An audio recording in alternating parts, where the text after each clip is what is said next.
Major funding for these broadcasts is made possible by grants from Capital One Bank, New York Community Bank, Eastern Consolidated, M&T Bank, Sterling National Bank, Meridian Capital Group, Customers Bank, Ariel Property Advisors, Dime Community Bank.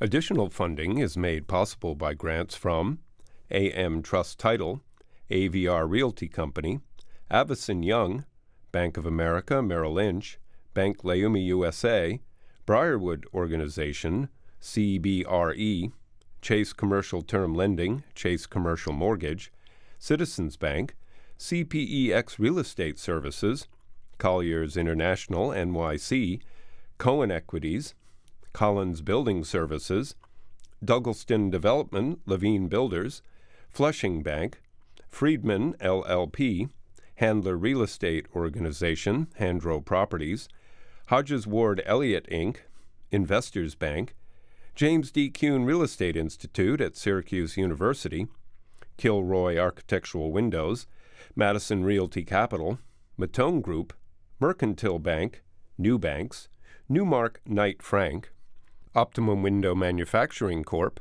People's United Bank, Rockefeller Group, Rosewood Realty Group, SJP Properties, Stonehenge Partners, TD Bank, Terra CRG, the Meringoff Family Foundation, the Moynihan Organization, Moynihan Capital Partners, and these friends.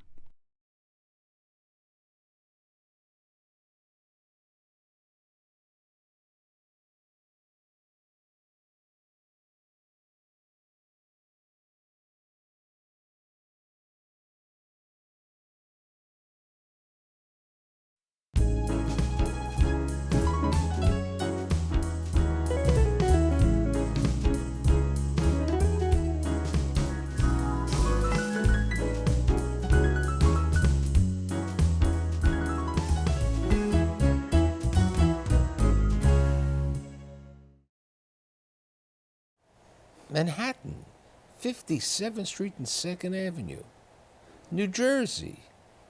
I'm an athlete, I'm a kid, I work as a pot scrubber, I'll get a job as a waiter, I'll make some money, I'll go to college up in Saranac, New York, food service, food service, a company called RA, restaurants at airports. Now I'm gonna get involved with another company, but I don't want to be in Florida, come back, get involved with restaurants, get involved with, create a 4-year program at my college, running a total business. I have Dick Cattani, who is the president of RA. So tell me about your grandparents, where they came from and how they arrived in the promised land. Sure, all right. Mama's side was the Spagnolis, and so Noni and Nunu came here in the early 1900s. And the Cattani side, Noni and Nunu, same time. They all came from a small town called Briceto, which was outside of Parma, Italy. And I don't know the journeys of the three of them, but I do know that Nunu Spagnoli, I knew his journey through Italy, through France, left from France, came to Ellis Island. He had 60 cents in his pocket. I thought it was 29 cents. I thought you told me. I double-checked it, 60 cents. And a slip of paper with his sister's name. His sister came a year or so prior, and she lived somewhere downtown on the Lower East Side, and he found her. And I guess all four ended up living there for a while before they migrated to Midtown. But Nunu Spagnoli started work as a cook at the original Waldorf Astoria on 34th Street, where the Empire State Building is. Before that, though, his first job, which is I found fascinating when I heard about it, is he flipped toast for 12 hours a day, 6 days a week. At the Waldorf. At the Waldorf. Saved his money and would buy shoes and sent them back to Briceto because most of the families there didn't have shoes. That's how poor this area was. And he would do that periodically. He became a folk hero, so to speak, in those days. So that's Mama's side. That's Mama's Tell me side. about Dad's side. Nunu Cattani was a furrier. It was a skill job. he effectively cleaned the skins of minks to make a mink coat. And that was his profession. In fact, my father ultimately went there as well. And Noni Cattani cleaned offices and bathrooms and office buildings. And I remember her taking me once in a while when I was a little boy. And I never forgot seeing her in a blue dress. And the executives that she'd run into late at night would call her Mrs. Cattani. And I was just struck by that for all these years. You know, these senior people, these big shots, so to speak, calling her Mrs. Cattani. And so tell me about mom and dad. I think you said one was born like 1919 and one was born 1921, right? That's right. And they met at an Italian club, and they used to date at Vagabondo restaurant on the east side. They would put floorboards over the bocce court. Accordion player would come out, and they would dance all night, and that was their dating, so to speak. So Dad followed in his father's footsteps of getting involved with the furriers, and he became a furrier. He did. And now, but the fur business was a seasonal business, you were saying. Extremely so, extremely so. And in fact, as I started to grow up, I would say, Dad, I want to be like you. I want to be a furrier like Nunu and you. And he goes, no way. And it was a blood, you know, you had to be a blood relation to get into that trade. And he says, you're going to go to college and you're going to do better for yourself and your family. And that was his position with me. But his downtime, he was a bartender and waiter, so that was his connection to the restaurant world. But he and a couple of buddies bought a hotel, right, or something. They did, yeah. Years later, and I don't know why, but he and two other gentlemen bought a small resort in Monticello, New York, and my dad operated. My mother cleaned the rooms. And I started working there I guess I was a freshman in high school, maybe a sophomore. And my first year, I was a dishwasher. And the chef was Nunu Spagnoli. And the second year? Second year, I was a pot washer, kitchen helper. I helped my grandfather peel potatoes and chop vegetables. I'd clean the pots he cooked in were 3 times the size of me. I'd get in the pot and scrub it. I mean, it was really a back-breaking job. But the third year was good because you were the waiter. Third year was pay date, Michael. Third year, I was asked to be a waiter in the dining room. And for the first time, I made a lot of money. And I met all the young women whose families would stay there for a week or two. So that was a pretty good summer. You were born when your parents were living in Manhattan on the east side. This was 57th and 2nd. That's right. And it doesn't look today what it looked then. That's right. Okay, so that was then. You went to what public school? PS 59, which was on 57th. And the ironic thing about that is my daughter and son-in-law had a child not far from there. And as she grew up, she went to PS 59. Different school, obviously, in terms of the old school, new school. But I thought that was pretty interesting. We both went to the same school. Then your parents moved out to Clifton, New Jersey, right? That's correct. And Mom worked part-time at Schulten, which made Old Spice. She worked the assembly line, packaging Old Spice products, and my dad continued in the furrier business, although he became a union leader in that union, and a significant one of that. He became one of the leaders. Right, because the furry union subsequently later on merged with the retail clerks union, and he became president of the retail clerks union. Exactly. So you're in Clifton, New Jersey, and how do you decide to go up to this college in Saranac? Well, it was pretty easy. I couldn't get into any other school. And my marks were not too good. Why did you go to Boston? Well, I decided that I wanted to pursue hospitality. Not necessarily culinary side of it, but hospitality. I really enjoyed the experience I had at the hotel. Plus, as most families of my era, they came over with food and culture, and I grew up in that environment. My grandfather Spagnoli would make red wine in the bathtub in New York City. And they lived above us, by the way, on 2nd Avenue. When we moved to New Jersey, my grandmother would come for a couple days and make pasta for a week. And in the cellar, she'd have strands of fresh pasta hanging from all the pipes in the cellar. And the holidays were a big deal, with food all day, eating all day. And we ate well. When my grandfather... Did you want to be a chef, or No. did you want to be in the hospitality? Yeah, more hospitality. More hospitality. I wasn't drawn into the cooking side of it. My mother was a terrible cook, by the way, so I wasn't inspired by her. Certainly from my grandparents, that's for sure. Now, when you were going to college, I think you had an occupation with the large sheets of Topps baseball cards. Tell me about that. Oh, yeah. I had a summer job. One of my uncles, Uncle Charlie, worked for a printing company in New Jersey, and he got me a job working one of the presses with him. And my job that summer was to sit at the end of the machine, if you will, and as the sheets of baseball cards came out, I would have to, sort them to make sure they were in a neat, stackable pile to move to the next cutting spot machine, where they'd cut the cards to put in the bubble gum wrap. But you had the opportunity to get some sheets and to have cards.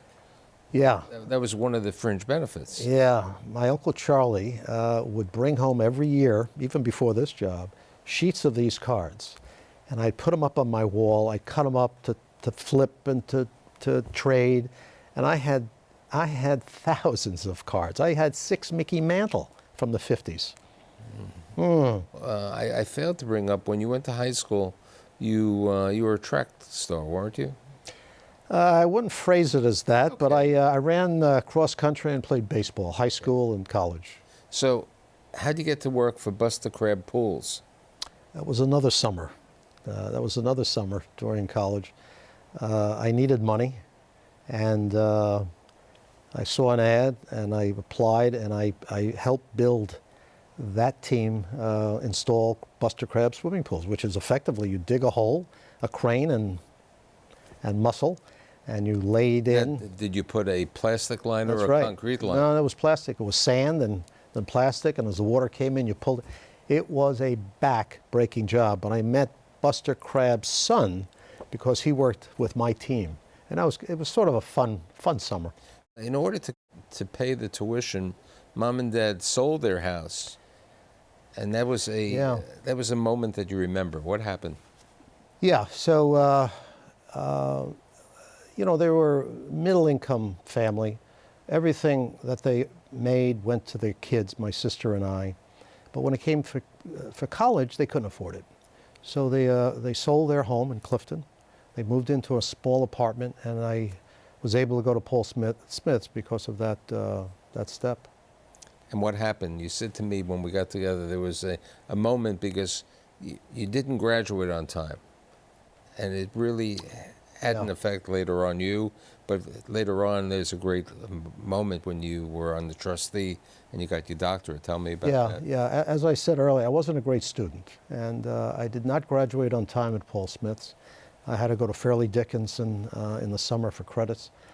And I did not walk, as they say. And so I never gave my parents the joy of seeing me in a robe getting my diploma. Never happened. I did get the diploma, but in mail. And they were terribly hurt and disappointed. And it was like a lightning bolt at that time that I had to wake up. I had to be a good person, a better person, and make them proud. And that was my goal, to make them proud from that point on. But your involvement with Paul Smith continued for the next 40 or 50 years, close to. Yeah. So the joy that I was able to bring them is that years later, I was with Restaurant Associates, and the school asked me to be their commencement speaker. And so I then walked in a robe. And you got your honorary doctorate. Got my honorary doctorate, and they were there, and that was about as an important and exciting and happy day for them in their life. Now, was your mother alive when they put the picture up in the campus of you with the photo? No, yeah. Because that would have been wonderful too. Well, she was alive though when we named a classroom after my parents, and it was a surprise to her. We had our whole family up. There was a big plaque in her honor, my dad's honor, and we have great videos of that, and she was just overwhelmed with that day. So you graduate with the credits from Fairly. Fairly. How do you find an opportunity with a place called the Newarker Yeah. at Restaurant Associates, 6 days a week, $90? Yeah, well, all the various companies. What was Restaurant Associates at this time? Yeah. Was a guy named Joe Baum from the Baum. coffee business? That's right. So as we were ending our year at Paul Smith's, ready to graduate, all the different companies would come up and tell about their companies and stay on campus to interview. And the only company that struck me was Restaurant Associates. First and foremost, they had the best restaurants in the country. They had the Brasserie, the Four Seasons, the Forum of the 12 Caesars, the Tower Suite, Charlie O's, Charlie Brown's. It goes on forever. So they were the restaurant company in the country at the time. He comes on campus. He tells a story about RA, and they said, if you're interested in joining RA, you get off your ass and you come visit me in New York. Who, Joe? No, this recruiter. And Right. it caught my attention. I said, wow, this is unique. I went to New York. I was interviewed. He gives me a card. He says, go see Al Sameta, who was the general manager at the Newarker. And he put 6/90. He says, give it to Al when you go interview. Next day I go to Newark Airport, Newarker. I'm interviewed. He tells me he wants to hire me as a steward for the back of the house. And I'm all excited. And I said, Mr. Sameta, what's the offer? And he says, $90, 6 days a week. I said, okay, great. I go home, I tell my parents, I'm elated. I have a job, I'm gonna work at the Newarker, famous restaurant, and my father goes crazy. He says, $90. We sold our house to put you through college and you're gonna make $90. What you need is a union down at the Newarker. I said, Dad, please don't get involved. Please don't get You involved. see what happened? The non-union person who became a union leader didn't want to. I mean, that would have been the end. Or, Your no, I- 6-day job would have been a 1-day job. One-day job. Well, I lived at home for many years as I started there, and the conversations I'd have with my dad were unbelievable. My mother would stand between us. You know, me non-union, my dad pro-union. Quite the conversation. So from the Newarker, what happens next? I went through various promotions and got involved with the other parts of the business. I was transferred to a small airport in Allentown, Bethlehem Eastern Airport. It's a cute story. Tell me about the Allentown Airport where you used to take the helicopter. Oh, gosh. Yeah, so I don't know how many people know this story, Michael, but I go to Allentown. It's a small airport, but it was my first general manager's position. And my girlfriend, now my wife, is living and working in Newark. And I got friendly with a guy at the airport who operated, amongst other things, a helicopter service to New York City. And I took very good care of him when he came in for Didn't he dinner. also operate a skin flick movie theater? Yeah, that was the other part that I wasn't going to say, but I guess so. That's where he made his money. He operated those theaters. So he had the helicopter service. Yeah, so he gave me passes. And after lunch, I'd jump on the helicopter, I'd shoot into New York, I'd land, I'd take a taxi to my wife's business. I would say hello, kissy-facey, hugs, go back on the helicopter, come back to work. So let's talk about how you met your wife, because I think that's a 2-part story, which is great. Tell me about the club in Harlem. Yes. So we met in Sheridan Square, Greenwich Village. It was a dance club. I'm with a buddy. She's with 2 friends. We can't go in because it's couples only. I said, listen, why don't you hook up with us? They had a car. We didn't. We'll hook up with you, actually.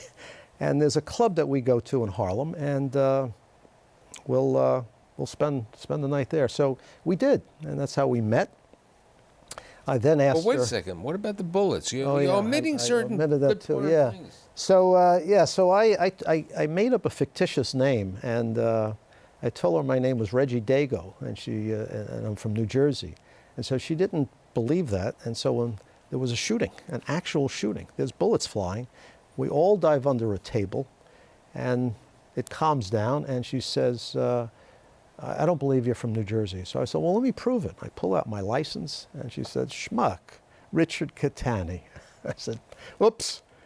But she liked me enough that we had a date. Okay, so what happens at that date? Because that date, you met her father the next time, okay? That's right. We went out dancing, our first official date.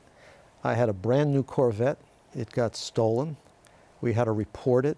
It's late into the night. The problem was you didn't have insurance? We didn't have insurance, or I didn't have insurance. Right. Yeah, so it was a fast car. I got a lot of tickets. I couldn't afford insurance. I dropped it, and with it went fire and theft, and I didn't have insurance. Anyway, the car is stolen, and I'm depressed, but she says, now you have to take me home. I live in Brooklyn. I'm in Jersey. So we take the subway. She says, well, you can sleep at my place. It's my dad's apartment. He's got the bedroom, and I sleep in the living room. You'll sleep with my dad.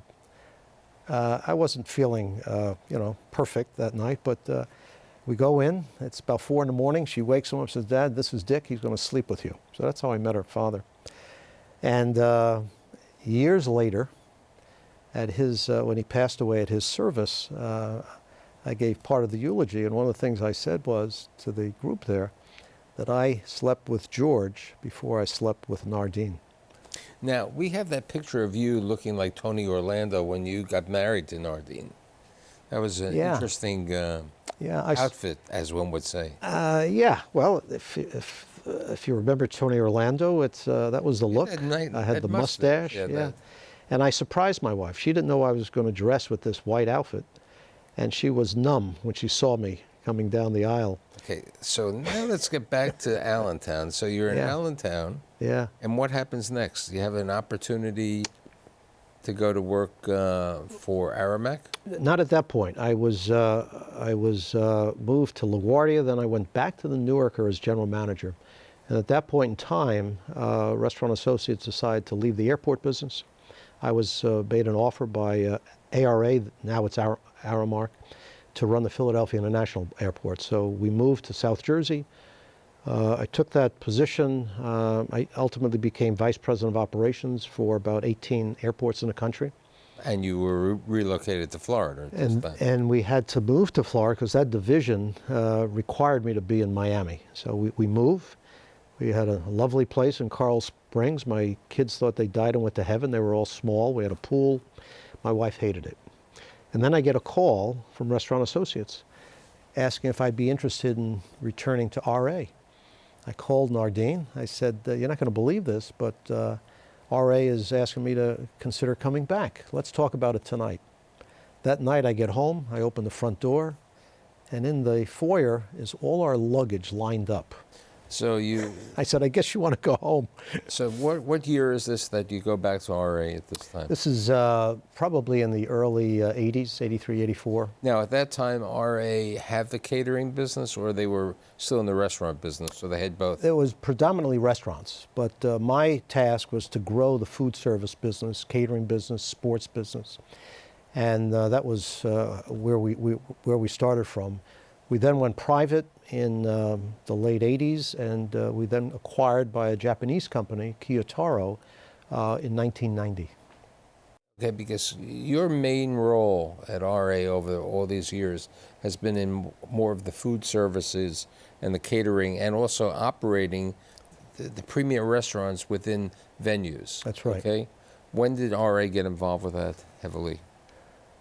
Really when Compass acquired us. That's really when we grew that part of the business. So that was, we bought the company back from Kiyotaro, 95, 96.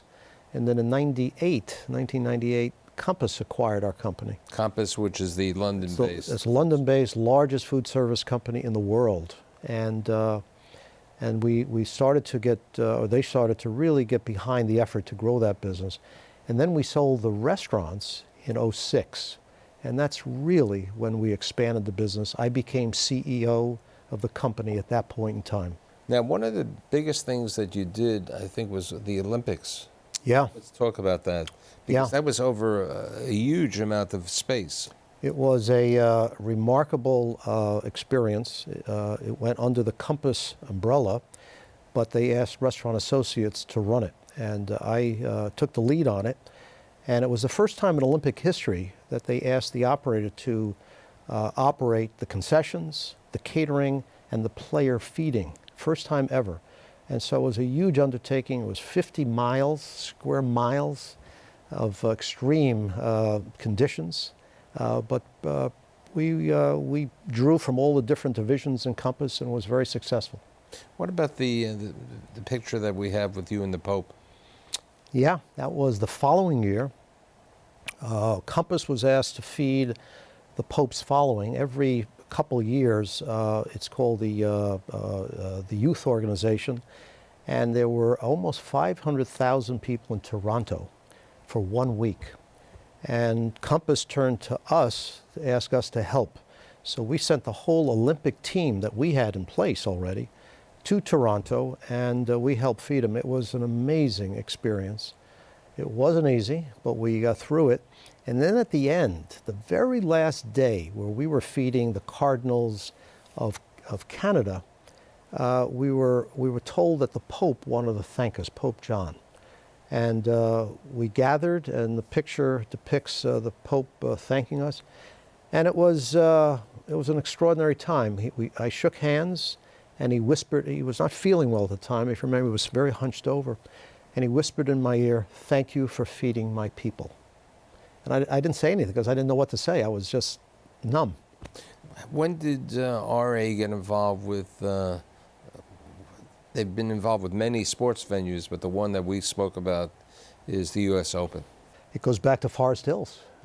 Forest Hills is where it started. It was moved to Flushing Meadow. It has grown every single year since. Contracts have changed. In fact, the contract's held by one of our sister companies called Levy, which is their sports and entertainment business. But RA has never left from a catering standpoint. We have catered every single year for the last 40 or so. And in addition, we operate a lot of the cafes, restaurants, and our role, as I said, increases every year. But it's a great partnership with RA and Levy. It's an amazing, amazing facility. So let's talk a little bit about family. You have 3 girls? I have 3 daughters, and I'll start with Nardine because she is my rock, an extraordinary individual.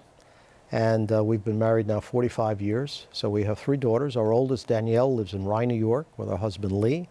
They have 2 children. And she works for McKinsey & Company as a meeting party planner globally. I have twins. The one twin, Dara, lives in Park Ridge with her husband, Lee, as well. And she's a counselor, K through 4, with 2 children. Her twin sister, Dorian, lives in Weehawken, near us. We're in Hoboken.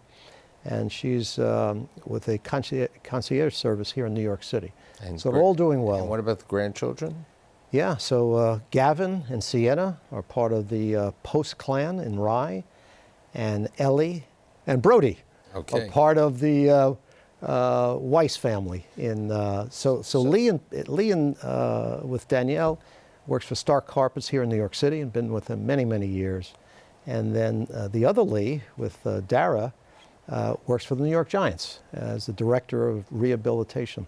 So it was lucky that Grandpa, if we really have to follow, that Grandpa was making the toast at the Waldorf Astoria, and probably it was very lucky and auspicious that your father and his 2 buddies went into the hotel business, because they've created a guy who's been a legend in the city and around the country. And thanks for being here today. Great to be with you.